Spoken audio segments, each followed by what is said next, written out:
crafted with love and expertise, our 2023 all-wheel drive Sprinter van is more than just a camper. It's a testament to 40 years of custom home building expertise and 5 years of van living. We've poured our knowledge and passion into creating a Sprinter camper that prioritizes a lighter load, which translates to much better fuel efficiency, maneuverability, and reduced maintenance costs. This isn't just about saving diesel fuel. It's about creating a vehicle that respects the wilderness and encourages responsible exploration. We understand camping in remote locations demands practicality. We are confident our carefully selected amenities will enhance your experience without any distracting or problematic extras. We've narrowed it down to the essentials, ensuring you have everything you need and nothing you don't. This is our commitment to you, a superb camping experience that doesn't compromise on safety or comfort.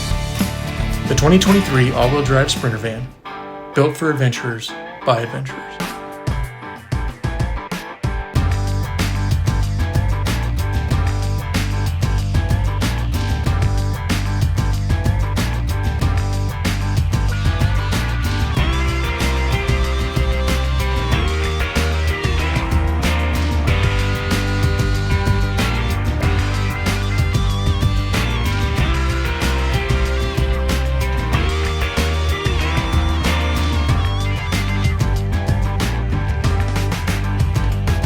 Okay, we've got a 2023 Mercedes Sprinter, all-wheel drive, blue-gray. As you can see on the outside, we've done a couple things, starting off with the Rigwell Camp Deck Slim roof rack, which comes with an integrated KC Highlights 50-inch light bar, 700 watts. Moving around this side, you'll see we've upgraded to the BF Goodrich KO2 tires all the way around. We went up one size. Those are 265/75 R16s on the painted black stock Mercedes wheels. Coming around, you'll see we've got the C.R. Lawrence split T window. Obviously, both those windows move. On both sides, we have the Alvan's side steps. We've got a shore power plug before we move to the flare space cutouts, which are also on both sides. And we went ahead and did the slider window on both of them. Again, the BF Goodrich on the side. So going around both sides, you'll see we have the Rigid Industries scene lights. So we have two on this side, two on that side. They are on opposite switches, so you don't have to run them all at the same time. On top, we've also got 200 watts of Renogy solar panels, along with a Max Air fan. Coming around the back, we've got the full-size spare with another KO2. And this is the Alvan's tire carrier and ladder combo. It's got a factory step with the factory tow package as well. If you look up high, you'll also see we have two more Rigid Industries mini spotlights. And those are just fantastic for when you pull into camp at night. You've got 360 degrees of lighting. And lastly, on the passenger side, we've also got a couple more of those Rigid Industry lights. And you see the other flare space cut out with the Alvan side step. Okay, that's pretty much it on the outside. Let's take a look at the interior. Okay, stepping inside.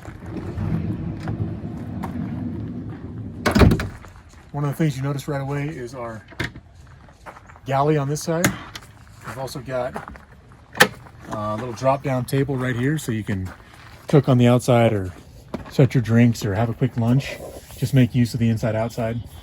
Our gray water system for the sink right here. You have two 6-gallon gray tanks for the sink. You can load them or unload them from this side also. Okay, just one more feature on the outside. Using our shower station, it also doubles as a sprayer. Again, you got hot water right here. But if you have a dirty mountain bike, dirty dog, or you're dirty, simply connect, twist, turn the pump on, select,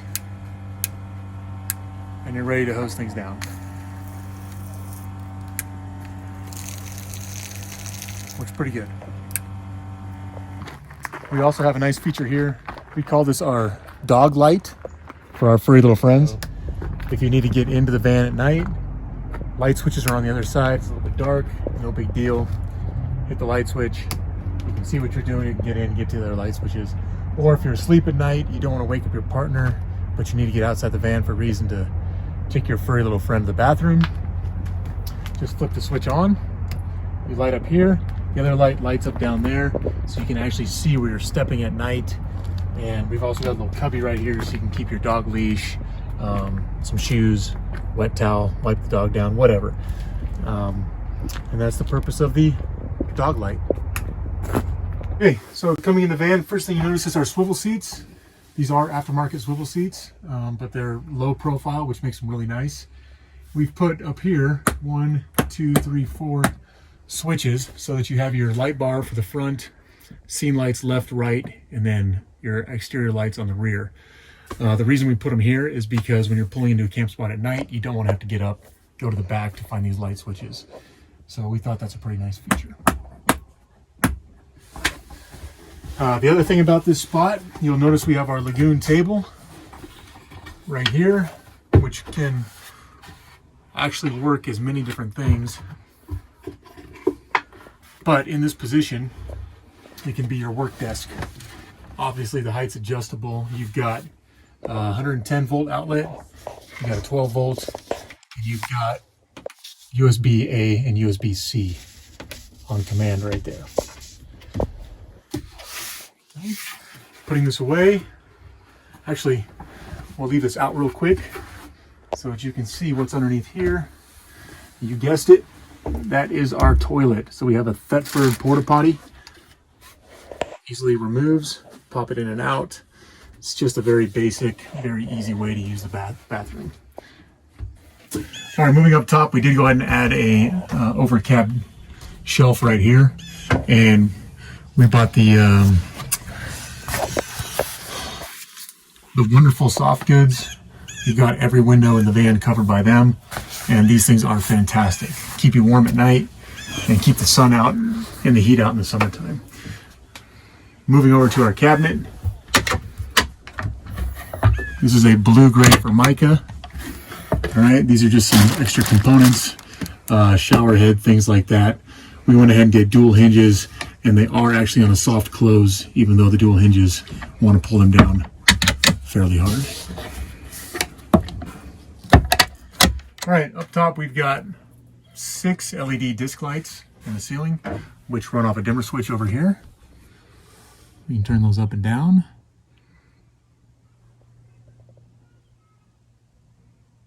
And then we've also got under cabinet lighting on both the cabinet and the cubby on its own dimmer switch.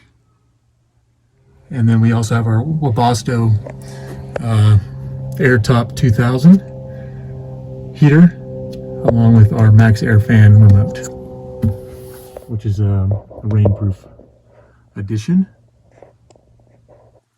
Coming back here, you'll see our power system. We went with the Yeti Goal Zero 3000, and the things that we really like about this, a couple of really important things. Number one, it saves a lot of space, right? Everything's integrated in one spot, which frees up so much space in the back underneath your bed, where people typically have a very large system.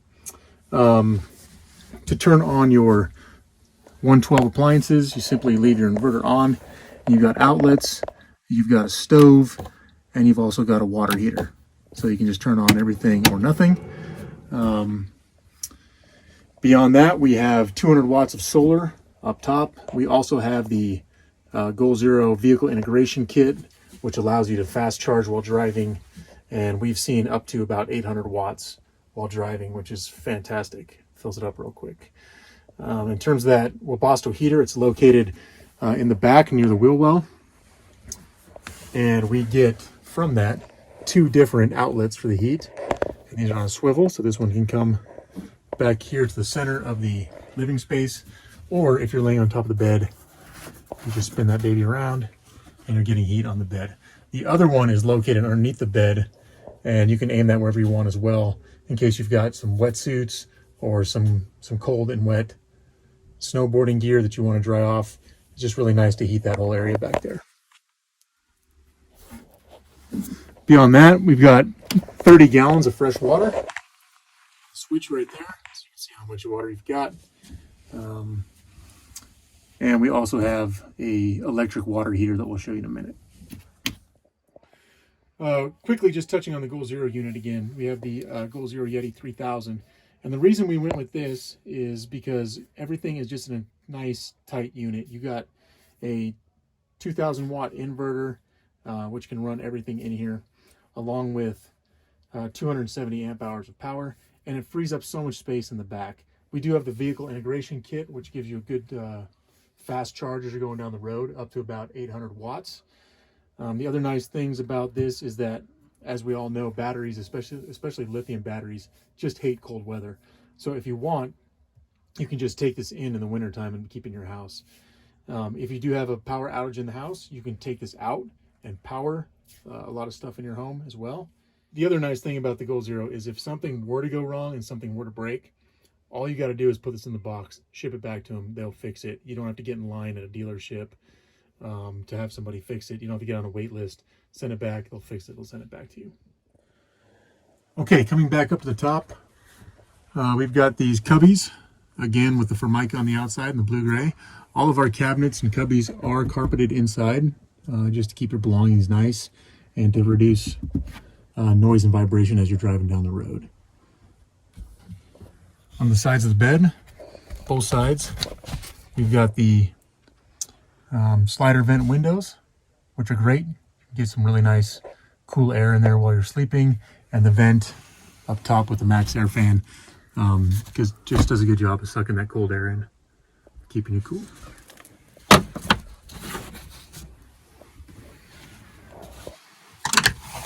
Speaking of the bed, we've got the Flare Space organic cotton mattress. It does have a fold in the middle in case you want to fold it up and slide one of these pieces of the bed back and make yourself a little bit more room. Again, another slider window here with a couple of lights on each end of the bed, which also have a integrated USB charger at the bottom of each of them. Speaking of staying warm, we did insulate and sound deaden the entire van. So we have sound deadening throughout, and we've also got 3M Thinsulate insulation throughout the van. Moving on to the kitchen galley, this is a isotherm 130 fridge.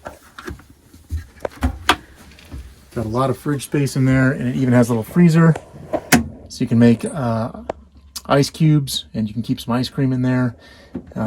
Really nice fridge. Back to the stove, we have an induction cooktop, single burner, and you can actually use your light here if you'd like, doubling as a cooking light. Kind of a nice feature there. All right, moving on to the sink. This is a farmhouse style sink, nice and big, great for putting your dishes in. Sprayer works two different ways. You have the sprayer style, or you can go with a steady stream. What's kind of nice about this thing is if you wanted to, it could actually double as a shower out the back. So as we all know, in a van, counter space is a really big deal. So what we've done is we've asked this desk to double as counter space for the kitchen. So you just raise the table up, swing it around, and there you go. You got a nice work surface right here for cooking, and then you can just drop it down if you want to do some eating. And that'll also fold up out of the way over here and work as counter space for you there too if you'd like. You have the shower.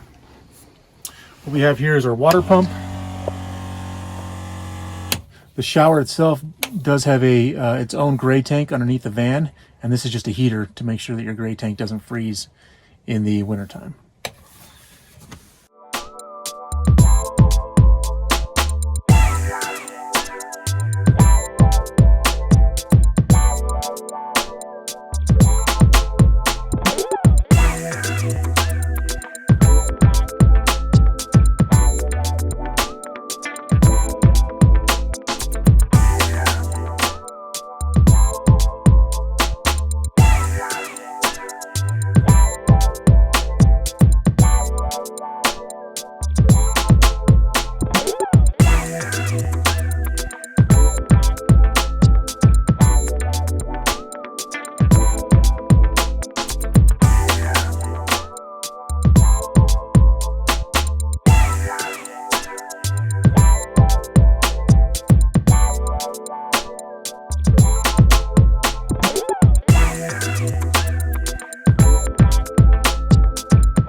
This is the garage, also known as the back of the van.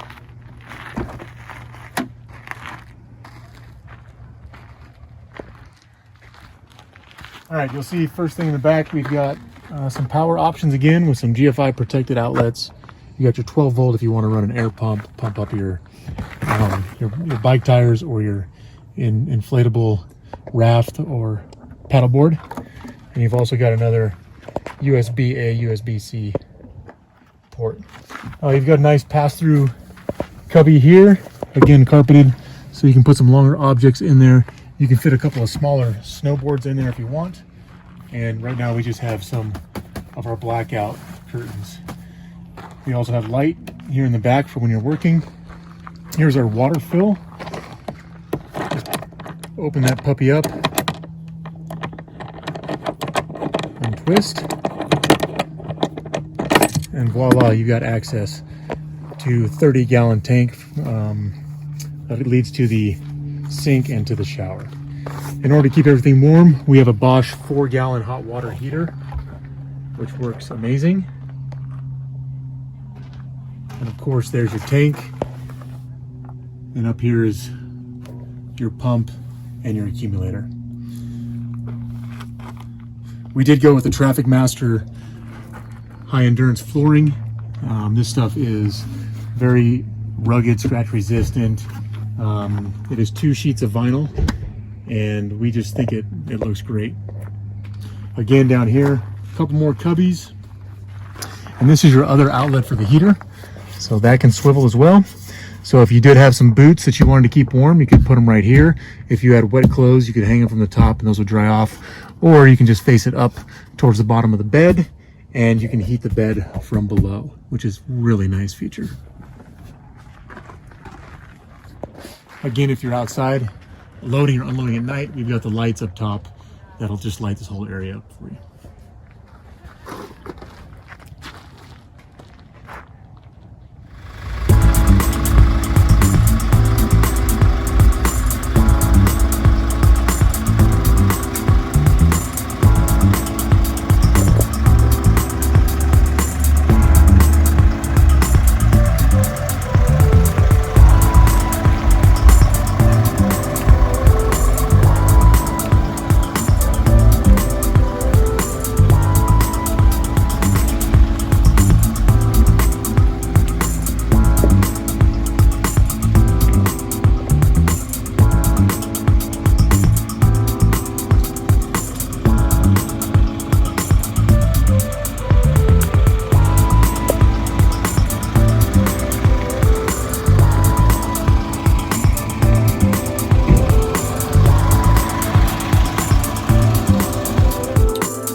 Welcome van lifers, potential van lifers, overlanders, curious people. I want to take a little time and just talk about some of the decision-making process as we built out this 2023 all-wheel drive Mercedes-Benz Sprinter van. If you're not interested in our experiences in overlanding, in van life, in the last 5-6 years of living on the grid and off the grid, then feel free to skip this. If you're curious, I'm just going to go through a few things and hopefully somebody out there can learn something from this. So we'll start with the exterior of the van and then we'll come back to the interior of the van. So some of the decisions we made on the exterior of the van, a lot of times people will change the wheels. It's the first thing they do. New wheels, different wheels, aftermarket wheels look really nice. In our opinion, they really just look nice and don't do much else for the van. We chose to stay with the stock wheels. They're painted black. We have those on our own personal van. I think they look good, kind of gives it a industrial look. They also are a 16-inch wheel, which is a smaller wheel than most aftermarket wheels, which means the tire actually has more rubber. So when you go to aftermarket wheels, it's bigger wheel, it's less rubber. And the reason you want more rubber, because more rubber means better traction. It's more ability to gain traction when you air up or air down, which leads to a softer ride because you have more tire to work with. And that softer ride means that you're actually being easier on all the components within the van. In terms of tires, we like all-terrain tires because we're going to have this van mostly on the road. Typically 95% of your driving is going to be on pavement, but when you go off-road, you want to know that you have capability and that it's going to be safe. So we go with the BF Goodrich KO2 all-terrains. They're proven. They fit really well on the Mercedes Sprinter vans, and we've just had a ton of success with them.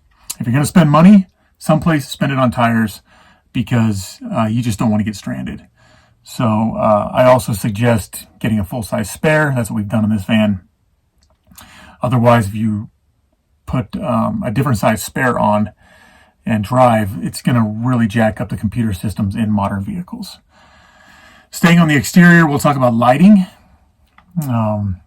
We believe that your light bar, or the lighting on the front of the van, needs to be up high. And that's simply out of experience driving in areas where there are potentially is tall grass, and you can't see above the level of tall grass because your headlights are below that and your off-road lights are below that. It can really be detrimental. So you need to be able to see pullouts, you need to be able to see roads, you need to be able to see wildlife and potential danger areas above the grass line. So we believe you need to put lights up high. The next level would be some ditch lights. Those are a great addition.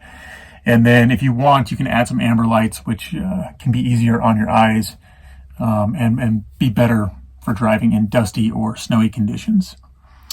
Your side lights or your scene lights, like we have on the outside of this van, we have scene lights from Rigid Industries. We believe you should run those off your house battery. Otherwise, you can run those lights, you're having a good time, you're out camping, and you don't realize you've pulled a lot of electricity off of your main vehicle battery, and you've crushed your vehicle battery, and now you're stranded. So we run ours off of the house lights, not the van light. The only lights that run off of the van light itself is the light bar, because you'll be using that when you're driving, and you'll be shutting that off when you pull into your campsite and set up. Also with the scene lights, you should mount those below where you'll potentially mount an awning for obvious reasons. Sometimes we see people put scene lights or outdoor lights on the top of the roof rack, and then they add an awning later and it goes below it, and now you're lighting up the top of your awning and you need to put more lights underneath the awning. So just try to have a little forward thinking when you mount those lights and then potentially add an awning. Speaking of awnings, I think awnings are great if you're going to use them. If you're not going to use them, don't add them. They're easy to add afterwards. If you buy a van that doesn't have a rack, this one doesn't have, an awning. This one doesn't have an awning, but it does have a rack. And virtually every rack company makes mounting brackets that you buy. It makes it really easy to add an awning later on. The thing about awnings to remember is that they can get hung up when you're on trails and they can get ripped off. So if you're going to be going backwoods, narrow trails, lots of branches, awning may not be the way to go. We like manual awnings simply because it's one less electrical component that can fail and break, and you save a little bit of tiny amount of electricity. The thing you don't want to have happen is have your awning out and then have something fail or break and not be able to pull the awning back in. That's catastrophic. So that's why we like the manual one. You can always unwind it. It only takes 5 to 10 seconds and you can wind it back in. Rear tire mount. We mounted the tire on the back of this van for ease of access. If you happen to have a flat tire in the middle of a trail, or you're at an angle, or you're in a dodgy situation, that's not when you want to be crawling underneath the van to get that tire out. You don't want to have to do that in the mud, the ice, the snow. You'll come out freezing and gross and dirty and upset. It's just a lot easier to take that thing off, especially if you have a little bit bigger or a mud or all-terrain tire. It's just much easier to have it on the back of the van and then take it off. We have a spare tire and ladder combo from Al Vans. We like having the ladder on the back. It's a little bit of a preference thing, but in our experience, side ladders, they do add width to the vehicle. And when you're going on a narrow trail, you want to be as skinny as possible. Even maneuvering through traffic in town, you don't want to add width. The other thing that has happened to a lot of people is that those side ladders will get caught up on a branch on a tree and they'll get ripped off your van. It's much less likely to happen if you have a ladder in the back. If you store a lot of stuff in the front of your rack, you want to have it on the side, you have multiple ladders. I understand it, just giving you a little perspective. Walkable roof racks. There's good arguments all the way around for different roof racks and different levels of durability. But I would say don't go crazy on a walkable roof rack if you're never going to be up there and your roof is just covered with solar panels, air conditioners, max air fans. It's not worth it because you're adding weight and an expense that you really don't need. You can always get a good basic rack and you can expand a lot of them later by just adding cross members to give yourself more storage and more walkability. Otherwise, just keep it light and don't add a lot of weight up top. Suspension upgrades, we're still on the outside of the van. Suspension upgrades, these things are really nice. They will improve the capability and the ride quality of your van, no doubt about it. It's just a trade-off. It's an expense. If it's important to you, go do it. If you're gonna have a heavy, really heavy van, heavy build out, then it's not a bad idea either. It's just my personal opinion that it's a pretty big cost to improve your capabilities, maybe 5-10%. Our personal van is a stock four-wheel drive with all terrains, and we've gone lots of places where we get there and it's just Jeeps and 4Runners, and they can't believe that we're there. So you can get a lot of places. Very capable vehicle without a suspension upgrade. That's my thought on that. Bumpers look really cool, but they're also really heavy. They do add some protection, no doubt about it, and it gives you a place to mount some more lights and to mount a winch. Speaking of winches, ask people that have a winch how often they've used it. We have a winch. We have not used it or needed to use it in 6 years. So it's an extra insurance layer, but chances of you using it are pretty slim. What else? Let's move to the inside of the van, all right? So now we'll talk about the infotainment screen. Personal preference. This van has the smaller infotainment screen.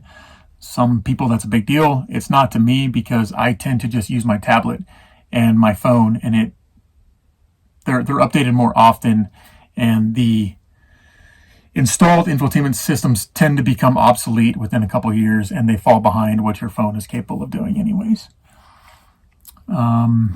Swivel seats. If you can get a van with factory swivel seats, they're better, right? They were made by Mercedes, and they're just a little more stout, and they're better.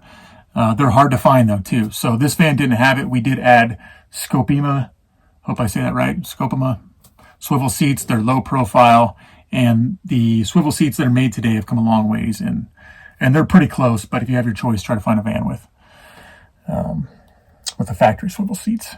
Heated seats. Heated seats are not a must, especially depending on where you live. This van doesn't have them. If we had found a van with heated seats, we would have bought that one. They were just in high demand and they weren't available. The beauty is you can get that. People don't realize that's an add-on you can get. There's a lot of places that will install heated seats for about $500-ish, somewhere around there, and you'll have heated seats. So if that's a deal breaker for you on buying a van, just know that you can add that. This van does have a 360-degree parking camera, which is really cool. There's, I don't even know, 6 or 7 different settings for camera usage as you're driving and backing up the van. It's not a must. It is nice. I would say that a backup camera, however, is a must. Just because the van is big, it's tall, it's long. A lot of vans, even if you have rear windows, and this one doesn't on purpose because we wanted more insulation. If you do have rear windows, it's still almost impossible to use your mirror to look through them. So I definitely recommend the backup camera. Staying inside the van, we'll talk about battery, electronics. In today's vans, there are just a ton. In today's vehicles, there's a ton of computer systems. And in this van in particular, in the newer vans, we learned that every time you open a door, even the sliding door, a lot of the computer systems in the van turn on. You can hear them turn on, the lights come on the dashboard, and you're camping, you're getting in and out of that van, 10, 20, 30 times a day. This can crush your battery. So that's just new vans. Old vans don't do that. So what we've done, hang on a second, is we just put one of these in the cigarette lighter, okay? They're like 12 bucks on Amazon, and it gives you a voltage reading right here. Also lets you charge USB-A, USB-C. But every few times a day, just without turning the van on, you hit your ignition switch, and this will give you a voltage reading. It will also beep if your voltage gets too low. They're just a great fail-safe so that you're, this thing has a low reading, it's beeping. Okay, let me turn my van on for 10 minutes before we go to sleep so that it'll start the next day. Very simple. Some vans do have fail-safes built in where they tie the house batteries to the van battery so that your van battery dying is not going to happen. We just choose to keep the van electrical system and the house battery electrical system as separate as possible so that if something goes wrong with one, it doesn't destroy the other one. Okay, so that's just a personal preference. And we try to solve that problem with our $12 Amazon purchase. The electrical system, you need to understand that no matter what system you buy or comes in your van, you will have electrical issues. Okay, this is a house on wheels, just like in your home where electrical systems go on the fritz or something shorts out. It'll happen in here too, especially because your house is moving and the temperatures are varying between very high and very low. Every electrical component added to a van is one more thing that can break, and if you have 100 links in the chain of your electrical system and link number 3 breaks, then everything beyond number 3 isn't going to work. So personal experience has told me that simple is beautiful. Just a simple system. It's nice to have all the bells and whistles, but something simple and that you know and understand and can use is typically better. I would say that you should also carry some tools and have a basic knowledge of your electrical system as well, especially like a volt reader. You should know how much your system uses. For example, this system, we've got almost 300 amp hours in here, and I know that my induction cooktop, for every minute that it runs, it uses about 1% of my battery. All right, so if I'm going to cook for 15 minutes, I'm going to boil some water, make some macaroni and cheese, and it's going to be on for 10-15 minutes, then I'm going to use 10-15% of my battery. Also remember that batteries they absolutely hate extreme temperatures. So that being said, we in our personal van mounted the batteries on the floor. In the wintertime they get cold, lithium batteries, not good. So in this van, we've built the electric system and the batteries halfway up, so they're off the floor. And they're not near the top of the van, which gets hot in the summertime. And that's a weight you don't want at the top of the van anyways. So we're halfway up, and then that allows for the ambient temperature in the van via your heating or cooling system to help keep the electrical system and batteries cool in the summertime and warm in the wintertime, which is a pretty big deal. What else? We also have our heating system near our battery so that we can get some heat around it pretty easily in the wintertime. Fuse box accessibility. If something breaks on the van, first thing you want to do is check a fuse. You don't want to have to crawl around, remove panels, get into a crazy yoga pose just to check your fuses. Ours are very simple. They're right here. You just pull the magnetized lid off, and there's your fuse box, and you can check them all very easily. Air conditioners. This is a big one. It depends on you. It depends on where you're taking the van. If you're going to live in Colorado and take the van to the mountains year round, you don't need an air conditioner. It's a waste. If you're going to live in Arizona in the summertime, you might want an air conditioner. The thing people don't understand about air conditioners is that most systems really cannot run an air conditioner for more than a few hours. And that's with a full charge, by the way. The next day, the solar you get the next day from running your air conditioner during the night and waking up with dead batteries, the amount of solar you get the next day is probably not going to fill up your system. So you're going to have to drive for a long ways to recharge that system fully. Now, if you are on shore power, you're plugged in, then run your air conditioner. It doesn't matter. But I think you need about 1,000 amp hours, which is a very big, very expensive, very heavy electrical and battery system to be able to actually run an air conditioner at night. And then you're still going to have to drive a lot the next day to power that thing back up. Because even if you have 5, 6, 700 watts of solar on the top, it's going to take a long time to recharge that 1,000 amp hours or whatever you have. Propane. If you can avoid using propane in a van, avoid it. You know, we have an induction cooktop, we have an electric water heater. Propane is just a thing that's can be dangerous when you sleep. You need to build an extra space for it, and that space needs to be ventilated. It's a thing you have to buy constantly and go out. It's not very expensive, but you do have to buy it, and you do have to refill it. Or you have to store a propane tank underneath the van, which can get damaged when you're off-road, ripped off. And, you know, it's just one less thing to worry about if you can keep everything running on electricity. I will say this, though. It's not a bad idea to have a little single-burner camp stove, the very compact ones, and a little green bottle of propane in your van, just in case you run out of electricity and you want to cook a meal. It's just a good little backup to have. All right, moving on to water. Where do you start? Water, bring as much as you can. Just remember that water is very heavy, and you need to be conscious of the weight that you're carrying. So, water filters. Water filters are nice, but it's one more fail point within your water system. So we chose not to put one in this van. What we do is we have a zero water pitcher that has a filter in it. We just fill that up and you can put it in the fridge. We also know that a lot of times van builders will put in a bigger water pump so that you get a similar water pressure as you would in your home. And that looks nice, feels nice, seems nice. You're washing dishes just like at your house. You're showering just like at your house. But you're moving too many gallons per minute through your system to actually save water. So personal preference is the smaller water pump so that you're actually pushing less water through your system while you're using it. And your showers and your cleaning takes less water and you save water. And that you're just more efficient and it ends up being a better trip. What else on that? Plumbing access. Look, if you own a van, there's going to be a water leak at some point in the van. And we've left a lot of the cubbies open so that you can visually inspect your water system a couple times a trip and just look for leaks. And I would recommend bringing with you a wrench or two and some plumber's tape so that you can just tighten those systems up and be familiar with the system as well. What else on that?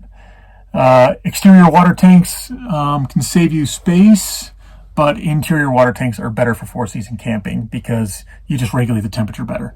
You know, pipes freeze, they break, it's just a nightmare. So there are heated tanks underneath. Those tend to work pretty good, but the best system is to have your gray water and your fresh water inside the van. Water heating systems will freeze and break, I know from personal experience. All right, you have to be mindful of that. So drain your systems, blow your systems out, or remove them and empty them in case of freezing. Our Bosch water heater is on quick connect hoses. So you just turn the water off, pump the system out, pump out the water that's in the system. Quick connect, disconnect the hoses, you take it out, you dump it out, and you're done. That's it. Materials, interior materials. Sadly, you can't see some of the most important materials and the level of craftsmanship in the van that you're buying because it's all hidden, right? So that being said, sound deadening makes a big difference, and some people use a little, some people use a lot. We used a lot.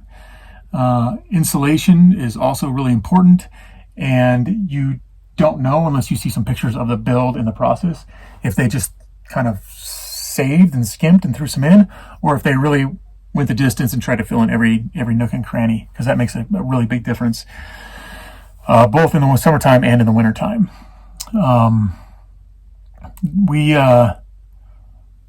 We decided to go with 3M Thinsulate insulation in this van for a couple of reasons. Number one, it's hydrophobic. Two, it's flame resistant. And third, it has sound deadening properties as well. It's also rated for sound deadening. For me, the most important of those elements is that it's hydrophobic, because you don't want water getting in the van or sitting in the van, because water leads to mold, and mold leads to ripping stuff out, and a really bad issue. That's why we went with the 3M Thinsulate. We also use thicker paneling in this van than most. So you'll notice if you look at our build closely that the plywood is thicker, because it's stronger, it allows for more insulation, and we've gone ahead and waterproofed that on both sides, and then we wrapped that in another layer of foam insulation before we wrapped it in the final textured fabric, this is a sand color is what it's called. Let's see, what else? Oh, countertops. Butcher block countertops are awesome. They look great. Corian countertops, again, look great, but they're both very heavy, and they do add a little bit of weight to the van. So we went with a nice black Formica, keeps weight down, and allowed us to tie in all these components within the van to look the same, universal finish, and just bring a cutting board with you. When it comes to cooking, we opted for the single burner induction cooktop. We found that there's very, very few times you actually want to use more than one cooktop, and by using one in our build, you save some counter space. Counter space is a huge deal. You're not typically preparing gourmet meals in a van. It's more single burner type meals. Microwaves. Some people, a microwave is a must. We don't use a microwave in our personal build. That's just not the kind of food that we tend to make.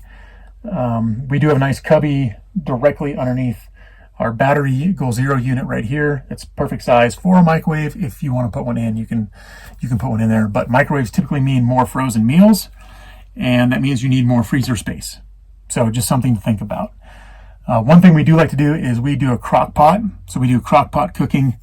There's nothing better than putting a meal in a crock pot, getting on the road, driving 2, 3, 4, 5, 10 hours to where you're going, whatever the case may be, and you smell that food cooking, and you pull into your camp spot for the night. It's dark. You don't have to set up and cook a whole bunch of stuff. The food is ready to go. They do make, and we have one, they are vehicle specific slow cookers, so they don't slide around, and the lid is locking, and you can make obviously a million types of meals. And that thing's running off of the house battery, which is being charged by the van while you're driving. So you get there, the battery's full, and your cooking's already done. It's just it's like a van hack. What else? Showering. So showering is a personal preference. Some people don't like to shower a lot. We tend to shower every day when we're camping, because we're usually biking, hiking, exploring. We're pretty dirty. So some folks don't get that dirty and they go a few days without a shower. That's fine. The outdoor shower is a romantic idea. It works great when there's no one around and the weather is nice. It's very easy for setup. It's very easy for takedown. Okay. However, if you are camping in a parking lot for the night, if it's cold outside, you're on a ski trip, or you want some privacy, then having the ability to shower indoors is nice. And what drives me nuts is the designated shower inside the van that just simply doesn't get used for more than 5 minutes a day. So ours is a 2-minute setup, 5-minute shower, 2-minute takedown. And I think that's just the best usage of your space. What else on that? Food storage. Let's go to food storage. Now, we like to keep our food near the floor. So we have a nice cubby down here. You have space underneath the bed because it keeps the food cool. If you use the upper cabinets, and we have 2 nice upper cabinets here, we tend to put more of our cooking utensils up here, pots and pans, those kind of things, because the sunlight cooks this part of the van and hot air rises. So your food is just going to get toasty up here. In the wintertime, not as big a deal, but during the rest of the year, you don't want your food getting hot and spoiling. What else? A fridge. So there's options on the fridge. A fridge is great. The bigger the fridge, the better, because it's less trips to the grocery store, which means you can stay out on your trip a little bit longer. In this fridge, we have a traditional side opening refrigerator door. Pros to that is that it's very easy to access and find your food, and there's a little freezer so you can make ice cubes, throw a couple frozen burritos in there, and maybe a little ice cream if you want. The chest style refrigerator, which looks like a typical cooler, the pros to that are that they are more energy efficient, because when you open a traditional refrigerator, all the cold air falls out. With the chest style, cooler style, when you open it up, all the cold air stays in the bottom. So it's much more energy efficient. But if you want to get something out of those refrigerators, you have to pull everything out to get to that thing on the bottom. So it's not quite as easy to access your food. So just some things to think about there, pros and cons. Just think about what kind of meals you're going to prepare and how you typically like to eat and how much frozen food you want to bring. That'll help you make a decision on your purchase or on your build. Now let's go to heating. I absolutely love the little wood burning stoves that people put in the van, and they have a heat-proof shield behind them and around them. They look awesome, but they're just not practical. Number one, they take up space. Number two, you have to bring wood with you. And number three, you need a smokestack or a chimney. And when you're camping in that parking lot that we all end up inevitably camping at once in a while, there's smoke coming out, which tells everybody you're in there camping. Propane heaters have been around for a long time. They're pretty trustworthy. They give off good heat. They're pretty fuel efficient, but you do need fuel. So you have to carry propane. Again, you need a ventilated propane designated area or stored underneath. And the thing about propane is propane heat tends to be a little wet. It's a wet heat that comes out, which can lead to condensation in your van, and you're already going to fight condensation no matter what. And condensation leads to mold, and mold leads to ripping your van apart. So we think the best solution, easiest solution without a doubt, is the diesel heaters. There's the knockoff Chinese ones. They work okay. They work good, to tell you the truth. But for the best quality and the best components, the German-made ones, the Webasto, I can't say it, Eberspacher, whatever that word is. A couple of good companies, and they work great because they plug into your diesel tank. They use very, very, very little fuel, and they don't take up much space either. Toilets. Toilets can be a real stinker of a topic. Again, I think that simple is usually the best when you're talking about toilets. If you can avoid going number 2 in the van, avoid it. It just makes for a more pleasant van experience. If you can't, you can't. That's understandable, especially if you're in the van with somebody else. Enough said there. Electric flushing toilets just have one more component that's electric that can fail. We have the pump style cassette toilet because all you gotta do is pump it, no electronics. Composting toilets are rather intricate. They're rather expensive, and they have a lot of moving parts. 3 things that experience has told me it's not the best situation. I'm not saying that composting toilets are bad. They're just on a different level than a traditional regular cassette toilet. The beauty of the cassette toilet is that electronics won't fail. You just add a scoop of environmentally friendly odor eliminator, and you're good to go. The other nice thing about those is that there's no black tank to go empty. You don't have to get in line when you're leaving an RV park and pay to empty it. There's no disgusting hoses to hook up to the bottom of your van. You simply take the cassette half, the bottom half out, and you can empty it in any toilet, and you can empty it in your toilet when you get home from your trip. It's really not that bad. Okay, lastly, thanks for staying with me to this point. We're pretty far in here, but hopefully this has been useful information for you. Weight. So you've heard me mention weight several times now, and here's the rub on weight. Weight has an impact on every single part of your trip, every component in the van. We carefully designed the weight distribution in this van. For example, we put, your water, which is heavy on this side. Okay. On the other side, we have our batteries and more of our storage.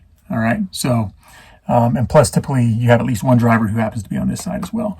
But you want those things to be distributed as evenly as possible. It helps with wear on the van components. It helps with wear on your tires. It helps when you are cornering, and it helps a lot when you are going off-road. Another thing that to be conscious of is how much weight you're putting at the top of the van. Even if you add extra cubbies along here, we have a cubby above the cab where the driver's seat, passenger seat are. You don't want weight up high. A heavy roof rack loaded down with a spare tire or two and a bunch of water and diesel fuel is just not safe. So try to eliminate weight. If you can avoid putting it up high, don't put it up high, because the van, it's already a van, it's tall, it's going to be top heavy. Drawers and doors. Drawers and doors, both of these things add weight. So we've tried to use as few drawers and doors. We've gone for carpeted cubbies instead, for a couple of reasons. Even if you start out with doors and drawers that don't rattle or squeak, inevitably things in the van will shift and they will settle, and you get little squeaks and rattles, and it's incredibly annoying. So the beauty of a cubby is we've got 1, 2, 3, 4, 5, a couple little cubbies in the back. It's just one less thing that can break, one less thing that adds weight, one less thing that can rattle, creak, and squeak as you're going down the road. The other nice thing about the open cubbies, especially when we're talking about our electrical system and our water system, is that it's easy to monitor these systems, and you find yourself often wanting to go, hey, how much solar am I getting in? How much power am I putting out? How much water do I have left in my tank? And if you have to open up a door to look at these things, you're just going to end up looking at it, opening that door way more times a day than you think you're going to. That's just me. I just like to know. On the water system as well, I like to physically inspect the water system a couple times per trip just to see if there's any leaks or drips. And not having doors around your electrical and not having doors or walls around your water system also allows for the ambient temperature to keep these systems in the prime state, right? So if these components are hidden behind doors and walls, they will have a hard time getting heat when they need it, and they'll have a hard time cooling off when they need to cool off. So that's another reason to have open spaces. All right. When it comes to weight, look, if you need to take something and it's essential to your trip, take it. It's going to make for a better experience. If you don't need it, don't take it. Personal preference. Just be conscious of the weight that you're adding. And was a lot of talking. I went a little fast to try to get it out there. If you stayed till this point, thank you for staying to this point of the video. I hope you're able to just take one thing away. I know there's a lot of stuff that I've talked about here that I wish I knew before I built my first van, and a lot of lessons learned that we have tied into the build of this van and other vans going forward. So good luck with your van builds, good luck with your van purchasing process, and just get out there and have some great adventures. Thanks.